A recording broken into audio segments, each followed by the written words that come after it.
Welcome, everybody. Thank you for joining us today for the launch of our Future Home Demand Report. Now, my name is Renate Vogt. I'm the General Manager of Regulation at City Power and Powercor. The network provides electricity services to 1.1 million customers. It covers the CBD and inner city suburbs, and also central and western Victoria, including the western suburbs of Melbourne. Now, we're living through a period of rapid change in our energy networks and in our relationship with energy as consumers. There are multiple factors driving these changes, which are unfolding simultaneously. We're experiencing a changing climate, bringing hotter temperatures and more frequent and extreme weather events. We're seeing rising demand for renewable energy and increasing deployment of renewable energy technologies. These are transforming our energy system and allowing customers to become active participants in the market. We're also seeing an increase in the electrification of our homes, industries, and transport. Now, this will gather pace in our homes when the ban takes effect in Victoria on all new home gas connections from January the 1st next year. And finally, we're seeing shifts in how we live, work, play, and learn, driven and enabled by new technologies. One such trend is the increase in working from home, which has meant greater daytime energy demands in the home. Now, all these things have major implications for our networks, including how much energy we need to deliver and how, where, and when it gets distributed to our businesses, schools, homes, and hospitals. Our network needs to adapt and evolve to meet these changing consumer energy needs. Now, providing safe and reliable and affordable electricity will always be a priority, but continuous innovation is needed to make sure the network can handle the increasingly complex and sophisticated system it supports today and into the future. So our job as network operators is to ensure all distributed energy resources, going from the centralised power generation facilities to rooftop solar, batteries, smart appliances, and electric vehicles, are integrated in a safe, efficient, and flexible way, and fairly so that everyone benefits. Like all Australian distribution network operators, we're required every 5 years to prepare proposals that detail our plans and investments in a safe, efficient, and flexible way. Detail our plans and investments for our networks in the coming 5-year period. We submit these proposals to the Australian Energy Regulator for approval, and the process is known as the regulatory reset. Now, we're currently shaping our regulatory reset proposal for the 2026 to 2031 period. Now, our customers are at the heart of our businesses, so getting their input and capturing a broad range of views about the future of electricity and how we plan and operate our network is a crucial part of the regulatory reset process. We're conducting an extensive program of engagement with customers and stakeholders, and the feedback we're getting will ensure our plans genuinely reflect customer needs and respond to the challenges of a system transitioning to cleaner forms of energy. As part of our engagement process, we engage Monash University's Emerging Technologies Research Lab to conduct an innovative study using ethnographic and futures design research methods to better understand future customer behaviours. Researchers worked in depth with 36 households and analysed 1,325 customer survey responses to develop the Future Home Demand Report. The research shows that there is a fundamental shift happening in the way Victorians consume and manage energy. It provides critical indicators as to where we need to focus our efforts and investments to evolve and future-proof the distribution network to keep pace with customers' changing needs. The report is a really important resource that will inform our future business and investment planning. It will help us assist vulnerable customers, protect energy supplies to our communities, forecast demand and energy growth, set network tariffs, connect customers, and design demand management programs, amongst many other things. Now, the Future Home Demand Report was built on the methodology and process developed through the Digital Energy Futures Project, a partnership between Monash University, the Australian Research Council, Energy Consumers Australia, Ausgrid, and AusNet Services.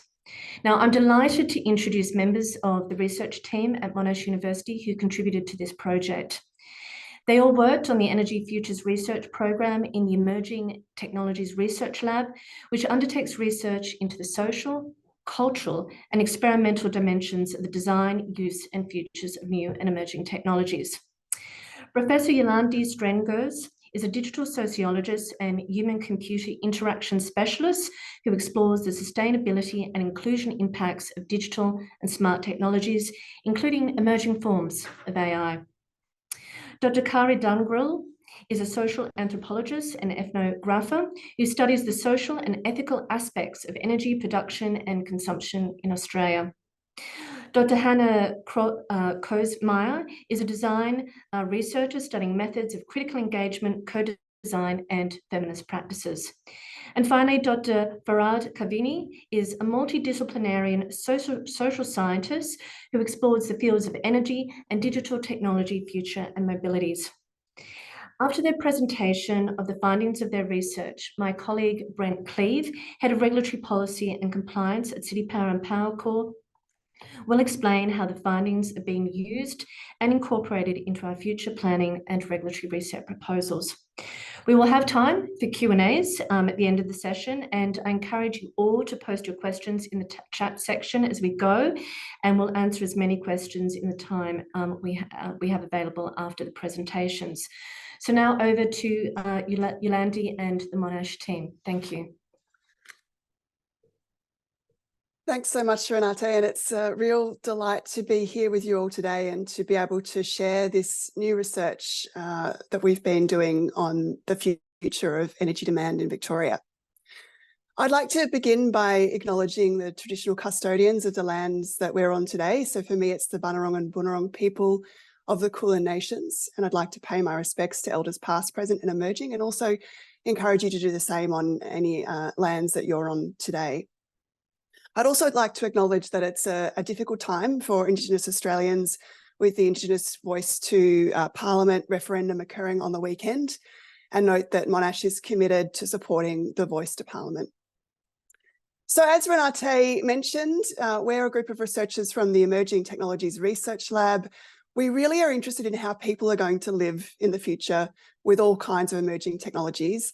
And we're a group of social scientists, as Renata explained. We're geographers, sociologists, designers, human-computer interaction scholars. We're uniquely placed across the faculties of information technology and art, design and architecture at Monash University. So it's a really exciting space to work in. And within the lab, we've been developing future-focused methods to help us access insights and foresights about the future and how people are going to be using new and existing technologies in different ways as we enter into a different era. So I'm the leader of the Energy Futures program in the lab, and within that program, we're really interested again in that question of how people are going to live in the future, both with energy technologies, but also with a much broader range of emerging technologies, including automation, consumer electronics, AI, and in a changed context with climate change and weather impacts intensifying, and with other emerging trends that have been anticipated for the horizon into 2030 and 2050. So this project, as Renata explained, if we can just go to the next slide, is building on a methodology that we developed over 4 years with the Australian Research Council and our industry partners to understand how the future is changing for energy consumers in Australia and what life will look like in 2030 and 2050. And in this project, we had the opportunity to condense some of the methods we'd been developing in this project into 2 stages and really intensify our focus on a group of consumers located in the City Power, Powercor and United Energy distribution areas. And also through that process, innovate some of our methods that we had previously developed. And through that, develop and identify new insights and new trends that are really significant for how Victorians will be using energy into the future. So we're really hoping to you take something from this work. The thing that always strikes me about our research in this area is just how relatable it is.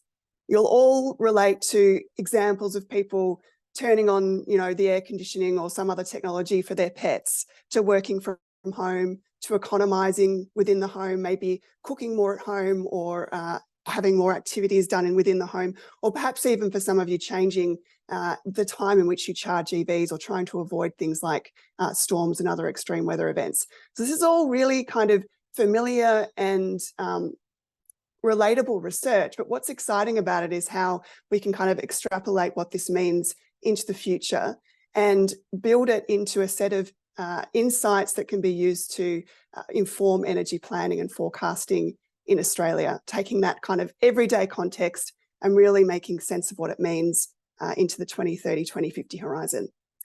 So I'd like, just finally as well, I wanted to thank City Power, Powercor and United Energy for the opportunity to do this research on their behalf. We really love doing this work, and we think it's so important and exciting for the energy industry.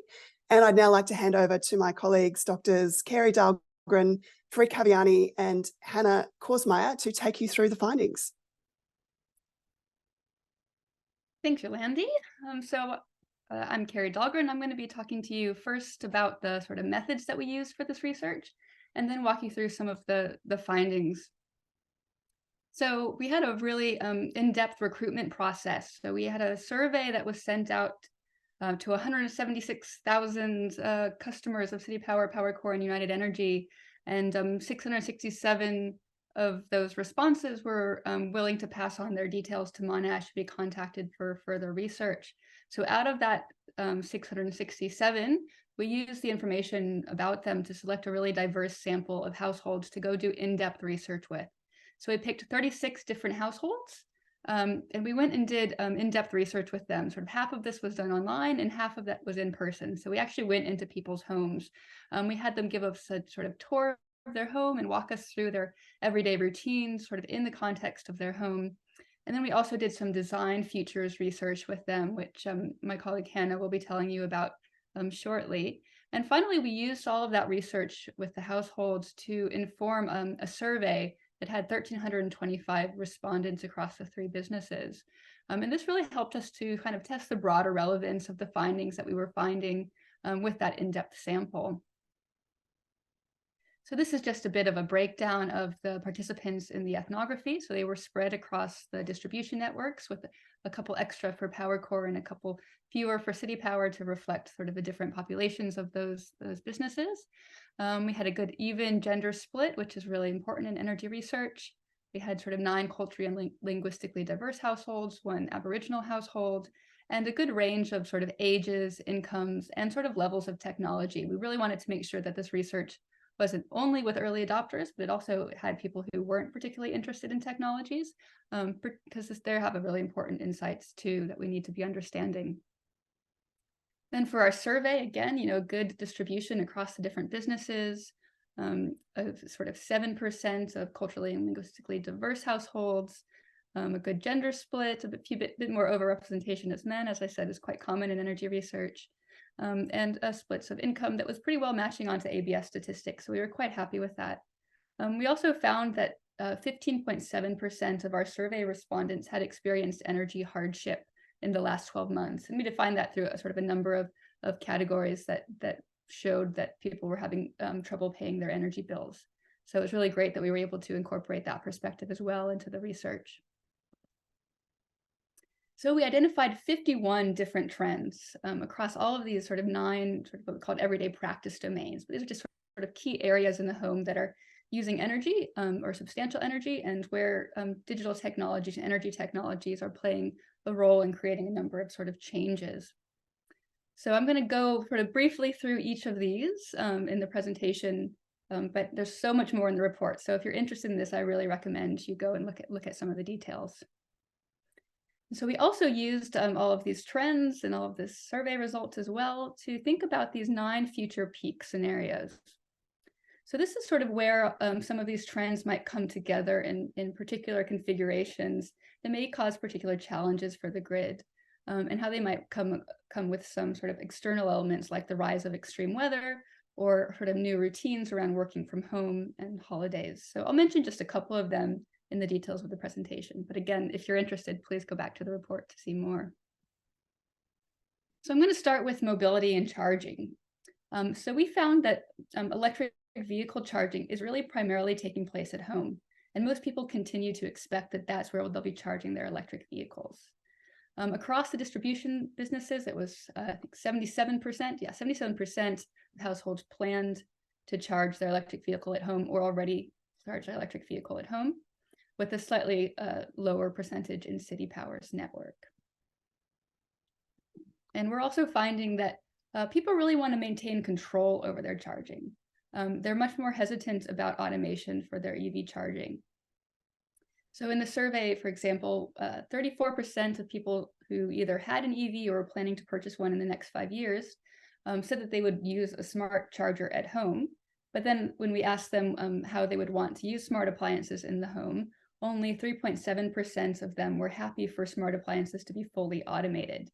And that 56.6% really wanted to be able to override any automation manually, and 35% wanted to be able to sort of set the timings or control the settings themselves. So this, was one of the sort of inspirations that led to one of the future peak scenarios, and this one we call the storm charging peak. So in this scenario, prior to forecasted storms, home batteries and electric vehicles respond to storm warnings that the Bureau of Meteorology puts out, either automatically or people override automated settings to charge up their batteries in advance of these extreme weather events. And people also start charging all the other mobile batteries that they're now more dependent upon in the house. So we also found a lot more increase in electric battery powered power tools, for example. So in this peak, everyone sort of charges up all of their batteries in advance of a forecasted storm. And this creates a new and significant peak on energy demand in advance of extreme weather, which of course we're predicted to be facing more and more of here in Australia. And kind of a sort of interesting example of why the kind of in-depth research we do with households is so valuable is that a big inspiration as well for this sort of possible peak was the story of Helen and her cat Tippy. So Helen is a City Power customer living in Melbourne's inner north. And she has this cat named Tippy, who she cares a lot about, and Tippy has some stomach problems. So he has a smart feeder that feeds him small bits of food throughout the day. He also has a smart cat door that responds to a little chip in his collar that lets him in and out. And she got this Tesla Powerwall installed in the home. And one of the big surprising benefits to her was that it helped to make sure that there was a reliable electricity supply for her cat. And so when the Powerwall had a storm watch setting, it alerted her that the floods were coming in sort of October 2022. She definitely accepted that setting and had her battery be fully charged so she could be sure that she had reliable electricity during that flood for her cat. So now this leads us into our sort of second kind of key area of household changes, and that's caring for the home and its occupants. So pets were really increasingly seen as family members that have their own non-negotiable energy needs. So that's things like fridges and freezers that are being used specifically to store the pets' food as their diets are becoming increasingly fresh. We're seeing lots of smart appliances, like I mentioned for Tippy, and we're also seeing heating and cooling being specifically used for pets. So people are definitely leaving the air conditioning on for their pets left at home on hot days. So we're seeing that to become actually a relatively common trend. But in terms of caring from home, we're also seeing an increase in people who are aging at home or who are having significant health care taking place at home. So we're seeing that really increasing energy demand, and it's really limiting sort of flexibility for people who really rely on energy to take care of their health. And of course, that requires increased reliability from the grid. So I'm going to show a short video clip from a research participant named Ricky, who is bedbound and lives in public housing, but really wants to do her part for the energy transition. Most of the things really that I have, I need to control the timing of because my disability makes me really sensitive to everything. Mm-hmm. So, like with the heater, we only run it a few hours a week, but it has to be the hours when it's running. Yep. Because it's so that I can have a bed bath, and it has to be, the room has to be hot at the right time, and the support workers only have a very limited window of when they're here. So I can't delay my bed bath by 3 hours if the sun's not shining, because then they'll be gone. That's Yeah. not helpful. Yeah. So I have a lot less flexibility.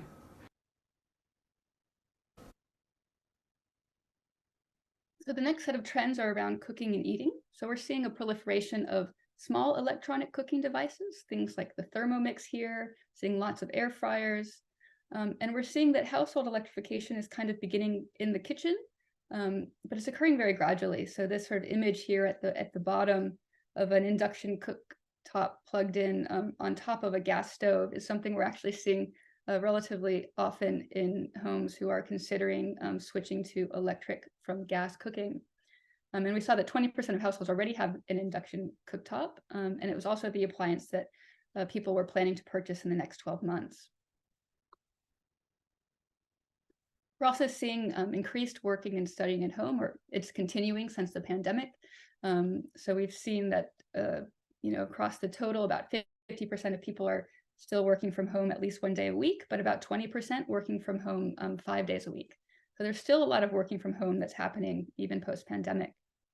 And interestingly enough, it's not really evenly split across the distribution businesses. So we see, for example, much less of that in Power Core, which is quite interesting. There's obviously these increased energy needs that come from working and studying from home, and this person in the image here had basically redesigned his entire home when he did a renovation to make it sort of the perfect place for the whole family to work and study from home. So this is a shed that was built specifically to be a sort of home office on the edge of the home. But the real positive of that is it's really facilitating afternoon load shifting. So a lot of people are taking advantage of being home in the afternoon to use solar electricity. The next set of trends is around smart home and automation trends. So we're seeing that the interest in automation is relatively low overall, and that households are really desiring to have that kind of final say and ability to override any automation. So when we asked people about automated appliances, only 3% were happy for smart appliances to be fully automated. So this is going to be a real potential barrier in automated energy management. And then we followed up for those who answered that they would want to override any automation. We asked them why they would like to do that. And you can see here that these were the kind of main concerns. So if someone in my household had an illness or health concern, hot weather, but also traveling, hosting, holidays, and of course, storms, flooding, bushfires. So a lot of these are sort of inspirations for a lot of those peak scenarios where we see people overriding. And so a good example of that one is, of course, our holiday hosting peak.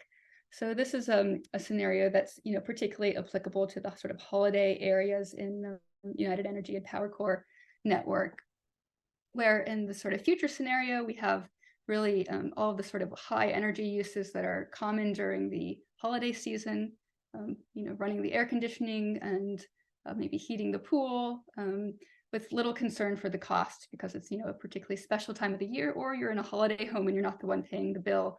And then this is really exacerbated by increased convenience charging of electric vehicles that will also be taking place as people drive to holiday homes and charge up to plan for sort of outings the next day, for example. We're also seeing that control of the air in the home is now much less just about the comfort, much less just about temperature, and becoming more about health and safety. So it's becoming increasingly sort of essential to households, and that means it's likely to be increasingly inflexible as well. So we're seeing a lot of air purification coming into homes, and also a lot of dehumidifiers, particularly to deal with low quality housing by renters who are dealing with black mold problems. And we asked people sort of, what features they'd like to see in their next air conditioner, and embedded air purification was the #1 answer. So those devices are actually already on the market, sort of split systems with air purifiers. And we're seeing that this might cause, a real change in sort of our usage patterns around heating and cooling in the home.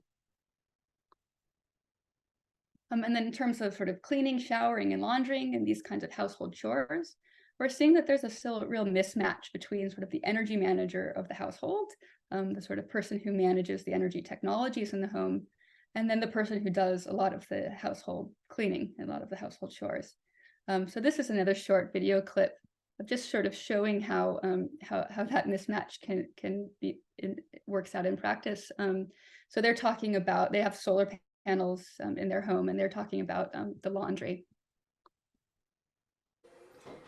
I do things when they're convenient because life is so hectic. So if I get a chance, I'll just have to use it quickly. Yeah. Yeah. On the other hand, it makes in the summer or the long, higher energy part of the year, running this during the middle of the day makes more sense than running it at night. Does it? Yeah. What's that? Because you've got energy available and you're using it directly. Oh, okay. It's avoided cost. You're not buying power from the utility. Oh, during I that thought it was time. the other way around. I had no idea. So we're seeing that, households continue to have sort of little knowledge or engagement, particularly in their energy tariff. 32.4% of our respondents weren't even sure if they were on a flat rate or a time of use tariff. However, solar self-consumption is appealing to households, and it makes a bit more intuitive sense than just responding to a tariff. So this was a survey question we have here about people's how they wanted to preferred to run their home batteries. And interestingly, 49% of people preferred to minimize purchasing electricity from the grid and maximize their solar, and only 20% said it to minimize the total energy cost. So this again is sort of evidence that shows that tariffs aren't really the way that people necessarily always engage with energy. Similarly, we're finding that responding to demand management programs is also not just motivated by financial incentives. So we asked households whether they'd be willing to participate in a demand management program after explaining the kind of dynamics of it and sort of the stress on the grid at a high peak demand time. And a significant percentage was willing to decrease their usage. What is that? 60-some%. To decrease their usage, and 47% of that 60% was willing to do it even without any sort of financial incentive, just for sort of the good of the grid. However, we're finding that kind of demand management in the opposite way, where we might have people increase their energy use, is more confusing, and people were much more unsure about that and unwilling to increase their energy usage. So that really shows that there might be a bit of challenge for dealing with sort of minimum demand. So this is here, we're just seeing that people were really motivated by a diverse set of reasons for participating in demand management, and the number one being to help prevent a power outage. So those were the kind of key takeaways from the emerging trends, and I'm now going to pass it on to my colleague Hannah Korsmeyer, who's going to be presenting some of the futures research. Thanks, Carrie. Hi, everyone. So I'm just going to speak for a couple of minutes about one of my favorite parts of this project. And this is where we use some creative methods to work directly with the households so that they could anticipate what they would need to better manage their household energy in the future. So on the next slide, Carrie, when you have a chance. As part of the home visits, we also did these co-design activities to enable households to come up with their own ideas for what they thought managing household energy might look like in the future. And for this, we weren't necessarily interested in the viability of their ideas or whether their concepts would be realistically or technically feasible kind of in the near future, but we did want to probe deeper and kind of crystallize people's explicit and implicit expectations for managing their own energy, which of course has effects for how people are likely to respond kind of to the real future initiatives that roll out. And we also wanted to highlight any unspoken contradictions. For example, in an interview, someone might be talking about wanting to go off the grid, but what they're imagining is something a bit more like some kind of arrangement with the grid. And so any misconceptions or assumptions about how energy tech and energy systems work or any knowledge gaps could really be addressed when they start coming up with their own concepts. And so it doesn't predict what people will do, but it does provide foresight into what's going to be most important to people in different households and how their lifestyle and routine trends are more likely to unfold. So on the next slide, after the home tour, so we got to kind of know everything about their everyday life, we sat down with them and we did this futures activity. So it's sort of a card game, and it basically asked participants to design an incentive or a community initiative or a technology, which could be used to encourage households like theirs to shift their energy use. And we also asked them to see if it could align with some of the values that had been uncovered earlier in the home tour.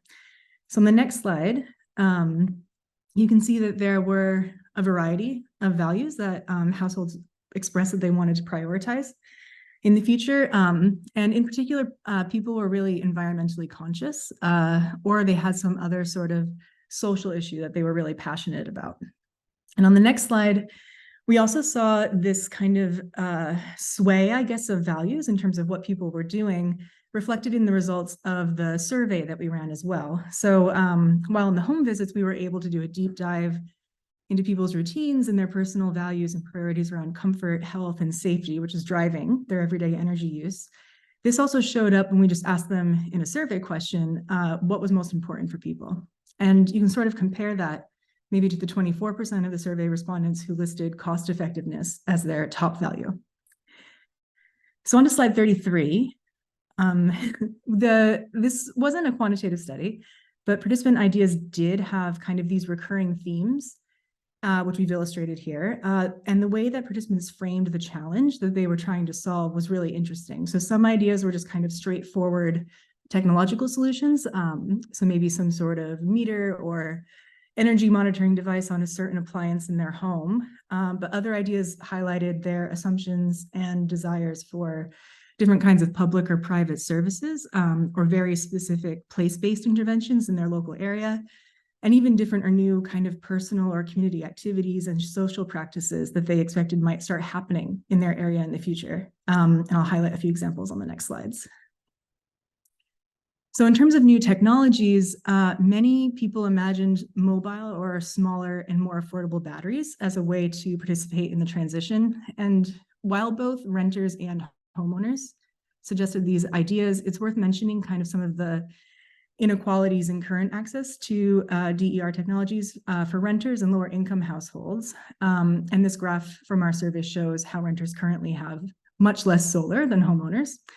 And in this quote, it's very small, but I'll read it here. So I might not be able to afford a $10,000 battery, but maybe for $30, I can have the freezer working overnight. And it kind of goes on to describe some of these cost trade-offs that they're making up in their minds. And the next slide, Carrie. So in terms of the community initiatives, people want their energy practices to be more integrated with their local place, and they saw possibilities to kind of encourage community building while addressing energy challenges. They didn't want to kind of do this separately, but they could see it happening together. And energy was commonly viewed more as a shared resource, and energy management included kind of communal initiatives like sharing, like a shared swimming pool and shared meals as a way to kind of combat those peak energy demand moments. And sharing solar abundance, people were especially interested in sharing the energy that they produce via CER, especially solar, that they couldn't self-consume. And more than being cost effective, they really just didn't want to waste this resource. They didn't want to waste solar energy. And their ideas that they came up with were around just donating or sharing their excess solar production. So that was quite a surprising result for me. And I think I'll hand it off to Fareed on the next slide to talk through some scenarios. Great. Thanks, Hannah. So yeah, after the futures activity, we presented participants with some future scenarios to see how their routines and energy consumption might shift in response to those scenarios. So before doing that, we mapped their daily activities that we discussed during the ethnography onto a timetable. Then by asking how these might shift, given a specific scenario, we had a deeper insight into how the scenarios might shape their everyday lives and household activities in the future. So this was helpful to design and implement energy systems that meet both the current and future needs and preferences of households, in particular the implications for load shifting mechanisms. We generally selected scenarios that were relevant to households. So if a household had an electric vehicle, would present them the vehicle to grid future scenario. But quite often the households were very interested in exploring all of the scenarios and discussing how their future lives might kind of respond to these scenarios. So I'll walk you through some of the key insights for each scenario. So in the first, solar smoothing future was one where households needed to think about how they would be able to shift their routines to align with the availability of solar. And through these exercises, we found that messaging will really need to target more flexible practices and contain suggestions and guidance rather than asking for general load shifting.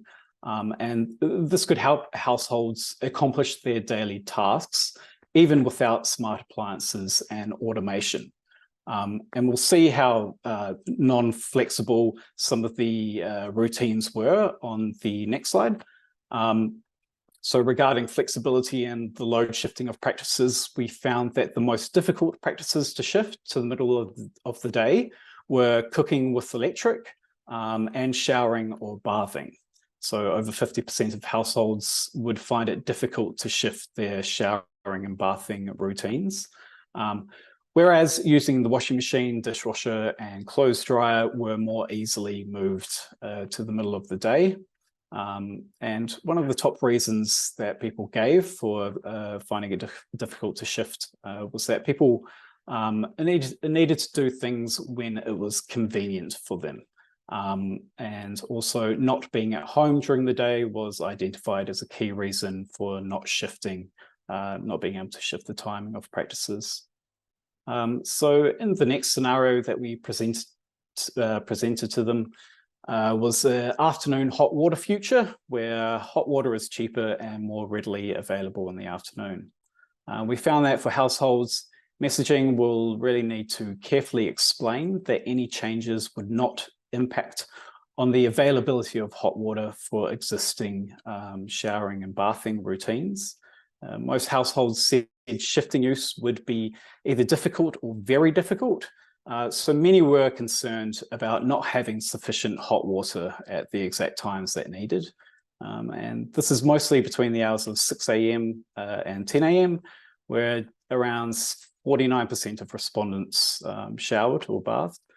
So many households really concerned about the impacts on their morning routines.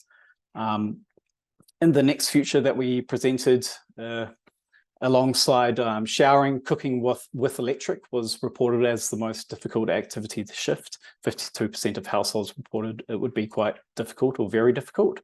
So in that all-electric future, the inflexibility of cooking with electric meant that evening peak demand will likely be strained. And as most households reported, that they cook with electric between 3 and 8 p.m.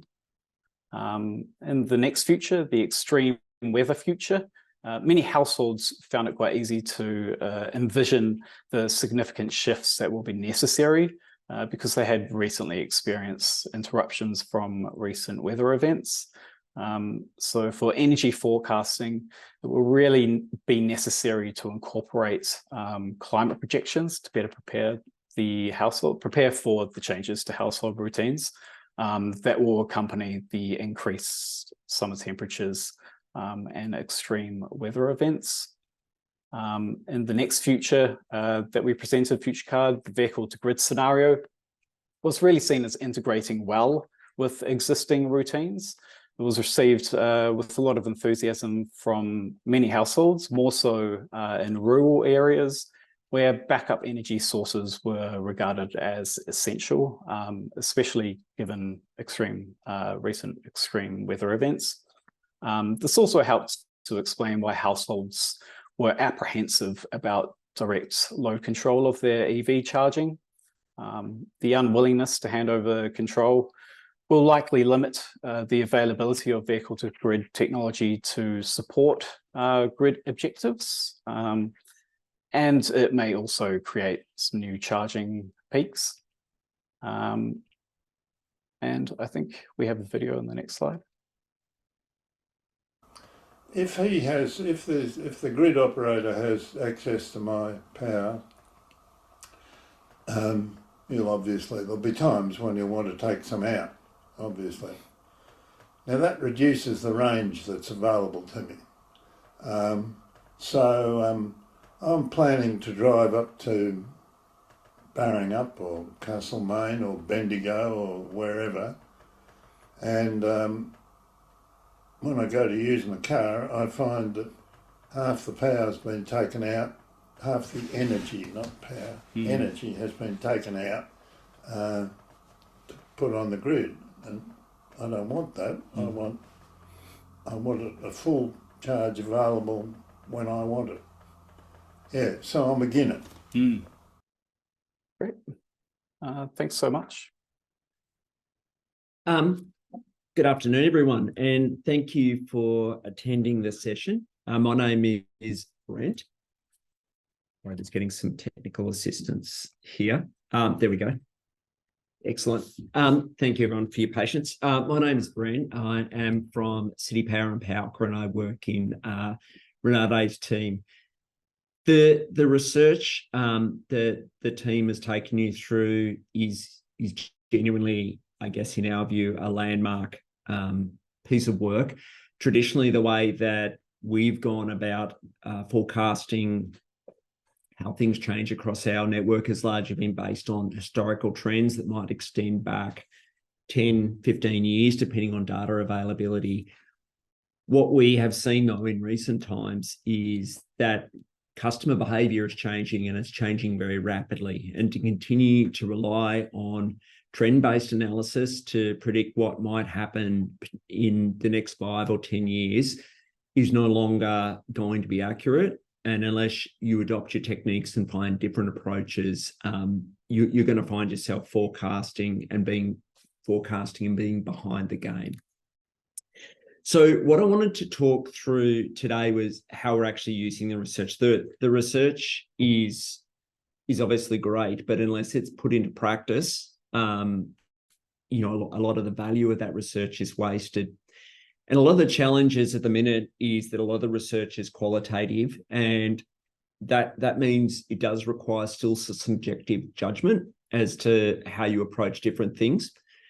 We will continue to work with the team even beyond this around how we can make more quantitative-based adjustments. There is a lot of this. If you go through the full report, there are 51 trends, which is a lot of different trends to observe that we're seeing going forward. Not all those trends will directly impact on the way we look to forecast going forward. And what I want to do is just highlight on those trends that are the most material from a distribution perspective. And there's 6 areas we've identified which have a very large influence on our business. And those include vulnerable customers, network resilience, which is about preventing the network being impacted by major events or allowing the network to recover from those major events, demand and energy forecasting, network tariffs, customer connections, and demand management schemes that we might run. So those are the 6 areas. There's probably implications for other areas too, and we're still sifting through all the 51 trends to assess whether there are implications for other areas of our future business plans.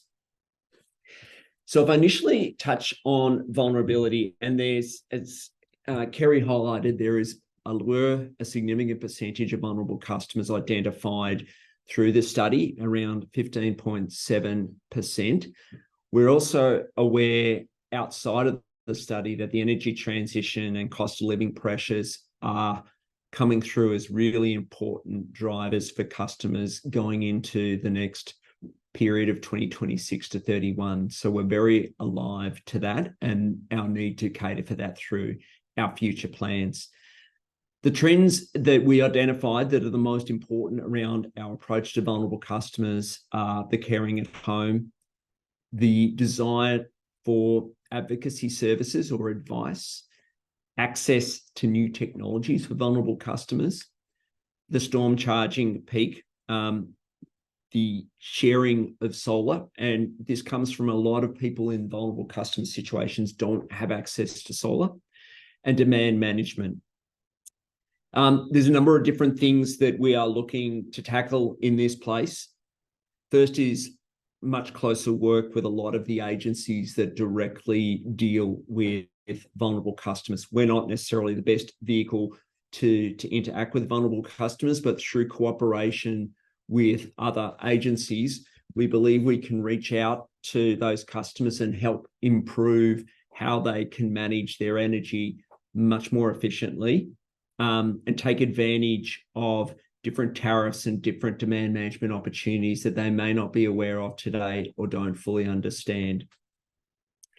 In terms of providing support for customers in terms of advocacy, we've talked already with a number of agencies around how we can actually educate up people within those agencies to enable them to provide energy advice to customers directly, which we know is a better way of reaching customers than us trying to directly reach out to customers, and investments in those areas will, in our view, yield some significant gains. In terms of access to technologies, and I'll put solar abundance in that same bucket, we have been, as a business, working very closely with a number of community groups to explore different options such as shared batteries, shared solar, and that type of investment. Whilst we're not necessarily, again, the right people to lead it, but we can certainly provide advice and data and enable them to realise those opportunities. And there's a good example for anyone that's interested in the North Fitzroy area, where we contributed data and some expertise to help a community scheme get up, and we have a number of others down that track. Lastly, demand management is probably something that we haven't really fully explored as a business, and there is a lot more interest out there in it than probably we ever expected. And there's definitely opportunity for vulnerable customers in that space, and that's a theme that we'll pick up a bit later on. So in terms of network resilience, some similar trends that were there for vulnerable customers also have an impact on our approach to network resilience. We know that customers are very concerned about climate change and extreme weather events and are wanting to see something done in that space. And that came through in the trends around caring for home, the extreme weather future, and new technologies.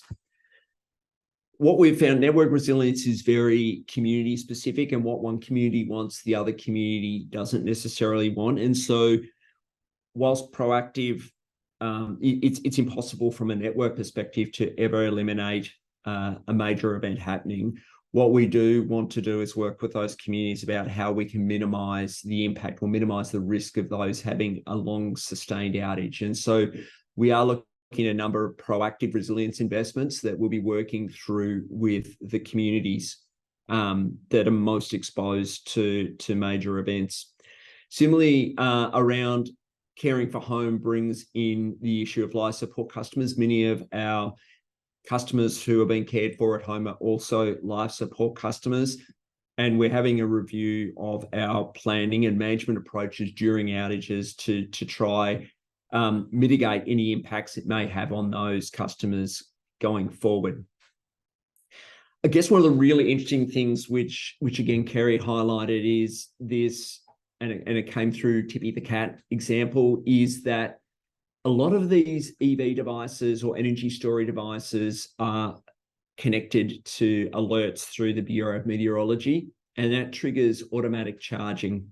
Now, that is a new network peak that we haven't had before, and will cause localized network peaks that we now need to consider. And that needs to be considered as part of our augmentation plans going forward. In terms of demand and energy forecasting, this is a very large part of what we do. It really underlies all our expenditure plans going forward. And there's a number of really important changes that are coming in this space. The first is around EV charging infrastructure. There is a really strong preference demonstrated through the study for customers to be charging at home. Though obviously there's a different situation in City Power, where a lot of customers whilst they would like to charge at home, that's just not practical. And that came through in some of the numbers, again, that were presented previously. We have augmented our forecasting tool quite significantly to be modelling EVs down at postcode levels, because we know that the behaviours around charging and the uptake of EVs are different by areas. And that is something that we've spent a lot of time trying to develop since we've had some preliminary findings from this report a couple of months back. Automation is a really big issue for the industry, you know, whether that's EVs, whether it's air conditioning, whether it's hot water. Customers have a belief that they wish to preserve their independence and flexibility, and that has implications for how much a network may be able to manage a customer's load, or indeed how much any other industry participant might be able to manage loads.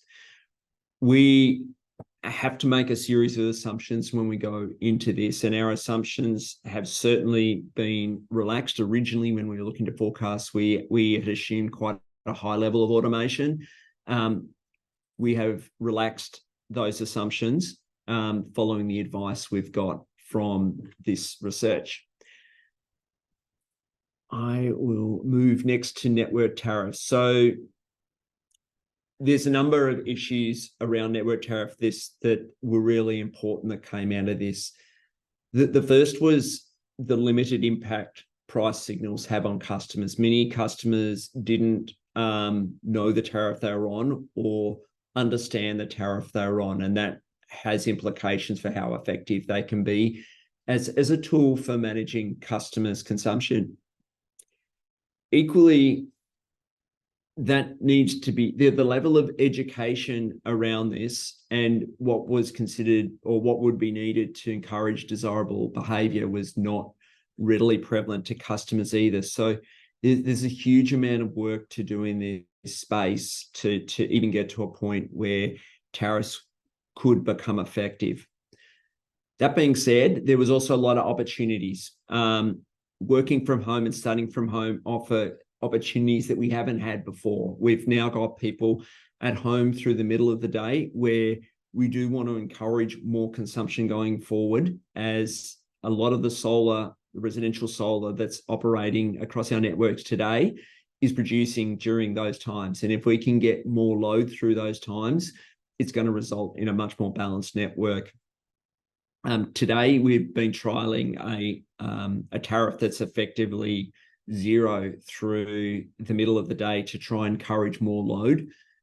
This study indicates it's worth taking that a lot further than just a trial. There's a lot of opportunity and a lot of customers that could take advantage of a tariff like that. Again, what we found around EVs, there was some sensitivity around pricing in terms of EVs.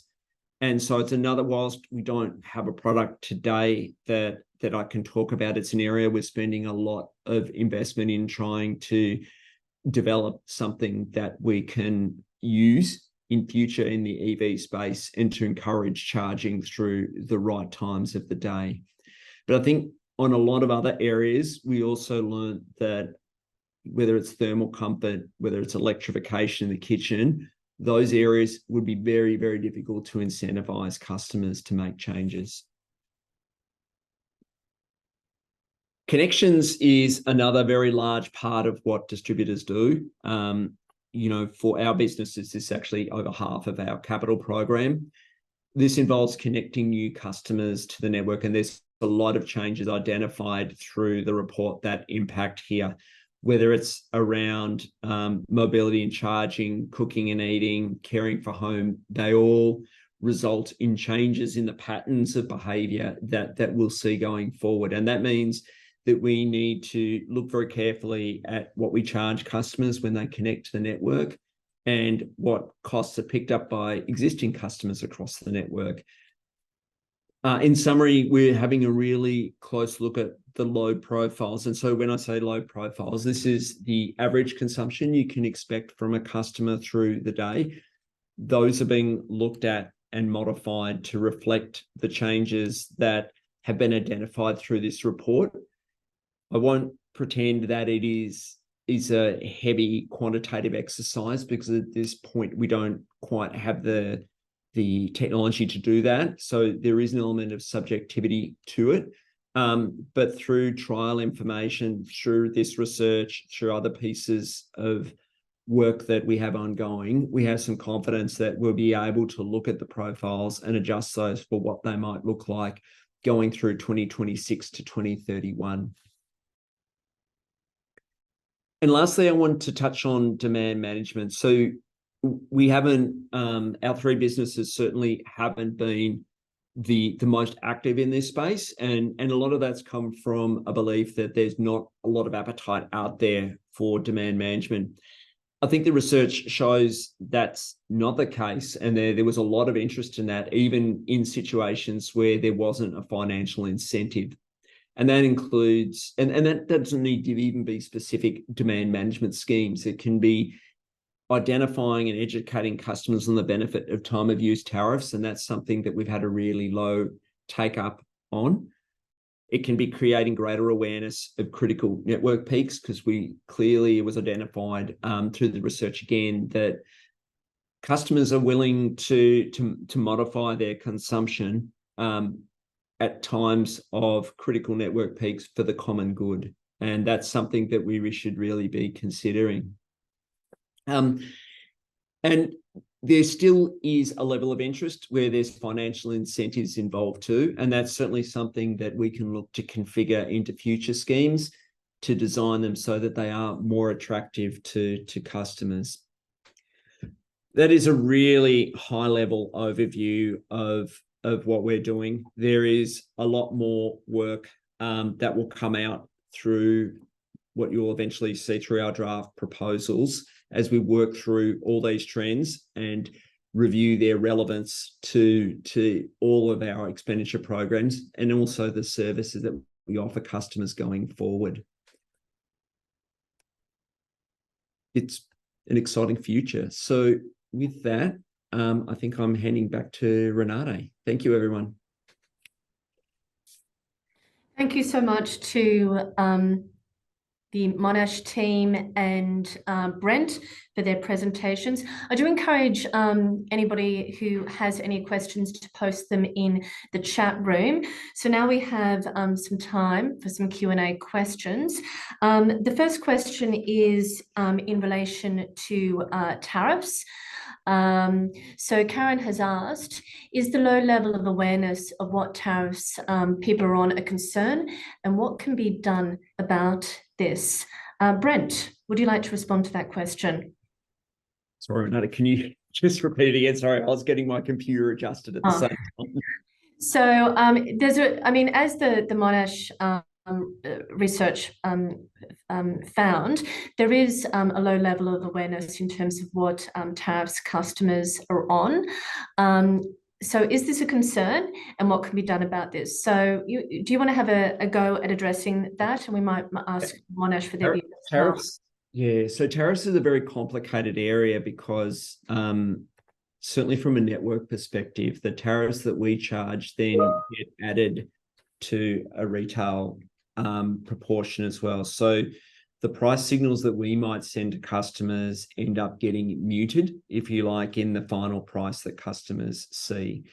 And that is an issue in terms of trying to modify behavior going forward. That challenge, though, isn't insurmountable, and we have been working with retailers to try and get a closer reflection of those network signals, but ultimately it is a cooperation piece, and we need to be working cooperatively with retailers to try and get our signals also through to customers to modify their behavior going forward. I think it's also important to recognize that a lot of what customers do, they consider to be immovable, and they're not necessarily going to respond to price signals. As Fareed highlighted, there's things like cooking, showering, things like that customers do consider immovable. And I think we need to recognize that and target those areas where there is the greatest discretion. for them to make those changes. Thank you, Brent. Kerry or anybody else on the Monash team, would you like to comment? Yeah, sure. I'd add some things to that. I think that, well, it's true that people don't really respond to, the price itself, because they often, like I said, they often don't even know if they're on a time of use tariff or a flat rate tariff. But they do respond to sort of other messages and other things, right? So we said that solar self-consumption is really appealing to people, right? So it's not always just about sort of the economic calculation of it, but it's sort of looking out and seeing, is the sun shining?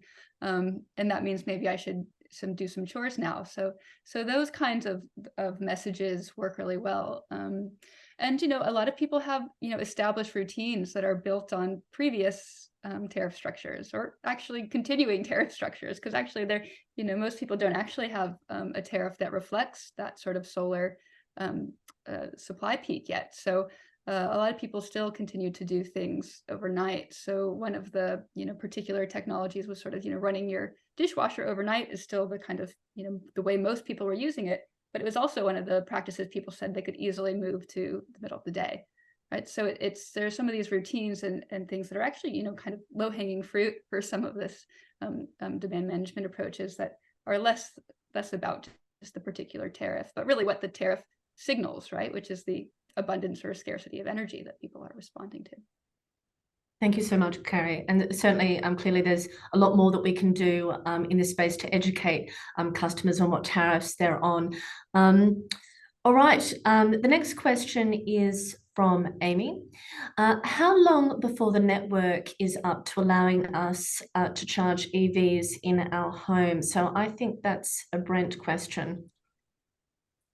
So we're making a lot of investments now to support EV charging. EV charging, it depends obviously on the type of charger that customers are installing. There are things called fast chargers that do require three-phase upgrades. And in those circumstances, customers will need to seek their registered electrician to do that. But in terms of backbone, we're certainly investing now to provide that. There will be limitations depending on where you live. So I don't, particularly in rural areas where people are on single phase lines, it's going to be a challenge providing that capacity. But certainly people who are in major regional centres and through the Melbourne metropolitan area will have that capacity available to them. But depending on the type of charger, you may need to upgrade to a three-phase supply. Thank you, Brent. We now have another question from Lynn Bartram. Greetings from BC, Canada. I actually just came back from beautiful British Columbia, a very beautiful part in the world. So Lynn has asked, she's interested in where the respondents in the research were asked what they defined as a smart technology. There are a variety of new tech coming into the market that actually manage allocation of electricity resources beneath the residence, allowing the householders to set strategies for where power goes, such as load switches, which enable agency but removes the overhead of resource man. Thank you, Dr. Strengers, management. I will probably ask somebody in Monash to respond to that. Reader Hannah, do you want to step into that one? No? So I think people had a kind of a wide variety of their understandings of a smart technology. But for the most part, it was something that had some sort of automation involved in it, something that they could, although often the automation was what was scary about the smart technology, as opposed to the control that the technology might enable. So, for example, the kind of designs that a lot of people made that were sort of technology designs were actually more like remote control, or having an app that allowed them to turn something on or off, rather than it really being fully automated. So I think that really fit this kind of broader finding in the research, that there was this sort of hesitance towards sort of full automation, and that smart technologies were really privileged for increasing control of household sort of comfort or convenience. All right, thank you, Carrie. We have a question from Tim. Solar panels are now widely accepted for domestic power. Is there any interest in supplementing solar power with domestic and generated power? Hannah, that one's Yeah, for you. I can speak to that one. Yes, is the kind of a short answer for that. Obviously, I think solar, as Tim points out, is kind of widely accepted now, but something that was really interesting about visiting our participants at home, and particularly in some of those rural areas, is that they know wind really well on their properties. And when people were thinking about future demand management ideas, a few people told me where they would put the windmill on their property because they knew that there was an ocean breeze coming in this direction every evening. And so I do think that there is kind of that interest and in, again, understanding the resource that is kind of available in their local area. So people are interested in that. They had ideas for exactly how they would design it to look congruent with their property. They really could picture it. So yes, it hasn't caught on, but there's potential there, I would say. I remember one participant was they wanted like a wind turbine that was like a sunflower or something. Yes, to go with their garden, because they had a beautiful historic home. So kind of the aesthetics of their tech, they also expressed concerns about you know, what a battery might look like on the siding of their home. So they really, I think that's actually kind of an underlying consideration that people are, when they're thinking about upgrading their kind of DER technologies, the aesthetics of them are more important than you might think until you're speaking to them and they're actually imagining what their property might look like, feel like if they adopted those technologies. So that was really interesting. That's a very interesting insight. The next question, this is a great question from Andrew Campbell. Now, thank you for the excellent presentation. If you were commencing this innovative research again, would you make any changes to project research designed based on lessons learned in the field? Fareed or Hannah, do you want to take that one? I'm happy to too, though. I think you know, one of the things that I'd say that was interesting working with Hannah. Hannah's a designer and I'm an anthropologist, and so she was really focused on, you know, eliciting people's future designs and values from them. And I was a little more skeptical of that, more interested in kind of just, you know, the everyday household life. And so I think, you know, if I were to do it again, it'd probably to be, you know, do a bit more of that kind of design research with households, because we actually were able to draw out some really interesting insights around these sort of values, like Hannah just mentioned, you know, the aesthetics of a battery being really critical or important. And some of those insights were really, you know, ended up being really important, and even came through in the survey, which surprised me a lot, I think, is to see that the way that people range their household values to really emphasize a lot of those sort of like comfort, health and safety that, you know, we did find in the ethnographic research, but just really centering the importance of those values for how we think about the future. Thanks, Carrie. The next question, which is an important one, particularly given that we have an urban network and a regional rural network, is from Scott Thompson. He's asking, what were the biggest differences between metro and rural and regional respondents, if any? Fareed, you popped up. Did you want to say something? Oh, sorry, I just returned. Oh, no worries. I can give that one a go as well. Well, some of the interesting things that Fareed just mentioned at the end there was the sort of really surprising interest from rural households in vehicle to grid technologies. Whereas I was sort of, you know, wouldn't have necessarily expected that EVs to be as appealing in rural areas because of the longer distances. But actually the idea that your electric vehicle could be used as a backup battery resonated a lot with rural households who experience regular outages and often who have like a diesel generator or something like that. And you know, with more and more extreme weather and, you know, threats of increased bushfires, are kind of quite worried about the sort of resilience of their communities. So it was interesting to me to see the way that the EV was, you know, perceived in that way as a really important backup storage thing. And so I think that's you know, might create some interesting or unexpected patterns in sort of EV adoption in rural areas if those vehicle to grid and vehicle to load technologies really get taken up. Great, thank you, Carrie. Very, very interesting. response. We have another question from Dennis. What is the present or future plans in terms of future home demand, loading, monitoring, or analysis? I will pass that question on to you, Brent. I guess that really comes down to, given this research, how we are actually going to factor that into our demand forecasts. So the main issue for us from a forecasting viewpoint is our assumptions around automation, and I think we do expect, based on the research, customers are interested in new technology, and we do expect them to use things like home energy management systems. But the key from a network perspective is whether the way then they choose to program those devices or run those devices is matched with network usage. And I think that will vary depending on the type of appliance. As we touched on before, there's things like dishwashers, which Kerry mentioned, which customers are relatively flexible on. But again, when we come to cooking, and it makes sense, cooking people are less flexible on. So we do forecast the level of automation. We'd assumed, I guess, before the research, that a lot of that automation would be able to be either managed through us or through retail. But I think what came through really clearly is customers value that independence and flexibility, and they have clearly said which loads they consider to be more discretionary, and we'll reflect that back in the way we forecast. Thanks, Brent. We have a question from Vanessa.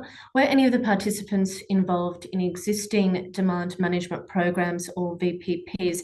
And maybe just to add to that, it would be good if when we respond to that, to talk about what really incentivized customers when it comes to demand management. Sure. So I don't think we had anyone who was currently in a VPP. We had one participant who was sort of looking into it as he was building a new house and was designing all of that. So had kind of decided he was going to sign up to a VPP. In terms of demand management, yeah, we had people who had experienced demand management programs from other distributors, I think primarily, and then had moved into City Power Core, United Energy. And even some, I think we had one from Queensland who had knew about the sort of direct load control air conditioner that a family member had. So there was kind of knowledge about some of these technologies that are being sort of trialed elsewhere. But we didn't have anyone who was, really kind of heavily involved in a VPP who participated in the research itself. And maybe Kerry, and maybe add the points around the findings in terms of what really incentivized customers to respond to demand management. Yeah, sure. So often what we would do to try to get people to think about this was to explain sort of the grid challenge, and once you did that, people were often very willing to respond. I remember in particular one participant who said, I never sort of volunteer at charities. I'm not like a generous person. But if someone on the news came on and told me, if you can reduce your energy use right now, it'll mean there won't be a blackout for vulnerable people. Oh, I'll do it right away. I'll just go sit in the cold bathtub. She's just like, I'll do anything. Like that just makes sense, right? Like I understand this energy as really sort of a community resource, and that I think, and particularly with decarbonization, a lot of people want to participate. And one of the other things that we've highlighted in the research is that participation is really unequal. A lot of people who most want to participate don't have access to solar or batteries. So young people who are stuck renting here in Victoria with crazy house prices, they can't put solar on their roof, but they really, really want to. So I think finding ways that we can encourage participation and reward participation by people who don't have access to solar is going to be, a huge opportunity to increase sort of demand management opportunities. Great, thank you, Carrie. And a question from David Prince. And hi, David, and great to see you online. Has there been an exploration of customers orienting solar panels west rather than north to generate more when there are peaks in demand that are not covered by south-facing panels? Well, it's sort of real tech interested people who were doing that, or were talking about that, they had been told that they should put a few on the sort of different bits of their roof to try to get more of the evening peak. But for the most part, that's just the most sort of, energy tech people who were involved in the research. Most people, really often didn't even really know what hours were their solar was producing. And they just kind of knew that it was good to do it when the sun was shining, but that's probably the kind of level of that knowledge.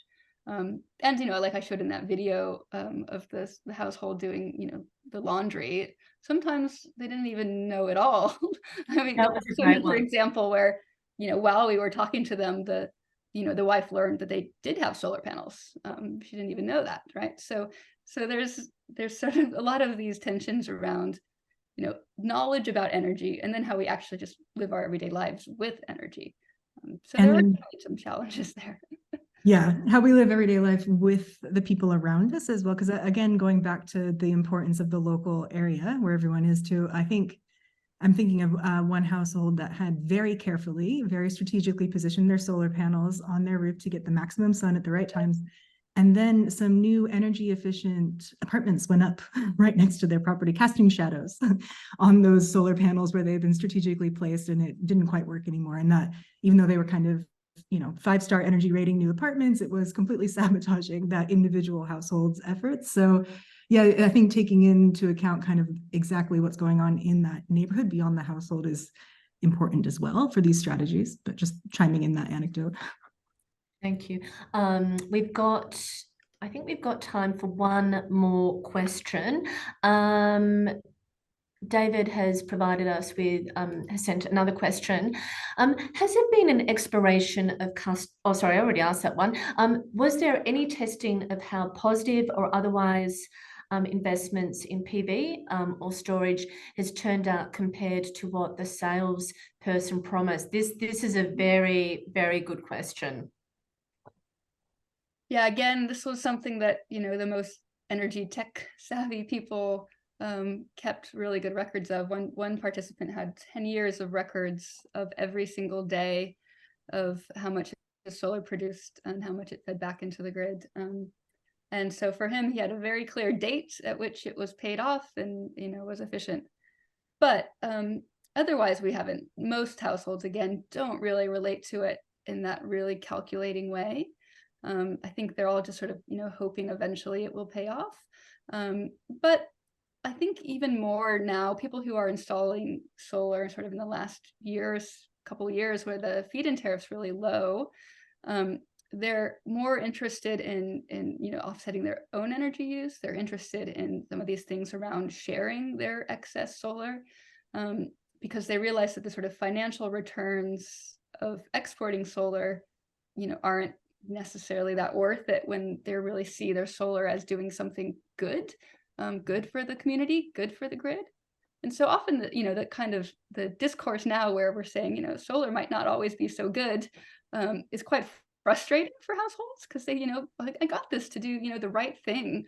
And so they want to keep doing the right thing. And so that's why the appeal of some of these sort of community sharing initiatives was really quite strong.